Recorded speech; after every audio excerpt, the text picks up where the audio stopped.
দুই ভাই মিলে কি পৃথিবীর সব সিলভার কিনে ফেলতে চেয়েছিল? পুরোটা না হলেও 1980 সালের জানুয়ারিতে দুই ভাই বিশ্বের প্রাইভেটলি হেল্ড সিলভারের প্রায় 3/1 নিয়ন্ত্রণে নিয়ে এসেছিল। তারা এত সিলভার জমিয়েছিল যে বিশ্ববাজারের স্বাভাবিক সাপ্লাই বদলে যাওয়া শুরু হয় সিলভারের। 70 দশকের শেষ দিকে টেক্সাসের ধনী হান পরিবারের নেলসন বাঙ্কার হান্ট আর উইলিয়াম হার্বার্ট হান্ট বিপুল পরিমাণ ফিজিক্যাল সিলভার কিনতে শুরু করলেন।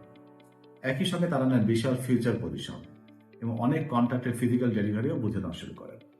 ফলে বাজারে সহজে পাওয়া সিলভার কমতে থাকে। 1979 সালের শুরুতে প্রতি আউন্স সিলভারের দাম ছিল প্রায় $6। 1980 সালের জানুয়ারিতে সেটা উঠে যায় প্রায় $49। দেখে মনে হচ্ছিল হান ব্রাদার ফুল কন্ট্রোল নিয়ে ম্যাসিভ প্রফিট করে ফেলেছে।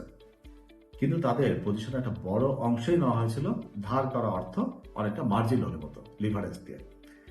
এরপর একসময় এক্সচেঞ্জ পজিশন লিমিট বসালো, মার্জিন রিকোয়ারমেন্টটা বাড়ালো এবং এক পর্যায়ে নতুন কেনার বদলে শুধু সেল করার নির্দেশ দিল। সিলভারের দাম কমতে শুরু করলো। 27 মার্চ 1980, যে দিনটা পরে পরিচিত হয় সিলভার থার্সডে নামে। সিলভারের দাম নেমে আসলো মাত্র $10.80। মার্জিন কল সামলাতে না পেরে হান ব্রাদার্সের কাগজে যে প্রফিট দেখাচ্ছিল সেটা পরিণত হলো বিপুল লোন আর আর্থিক সংকটে। এই ঘটনার লেসনটা খুবই সাধারণ। কোনো অ্যাসেট যতই মূল্যবান হোক, অতিরিক্ত লোন নেওয়া এবং একটা জায়গাতে কনসেন্ট্রেটেড ফুল ইনভেস্টমেন্ট করা আপনাকে বড় একটা ঝুঁকিতে ফেলে দিতে পারে।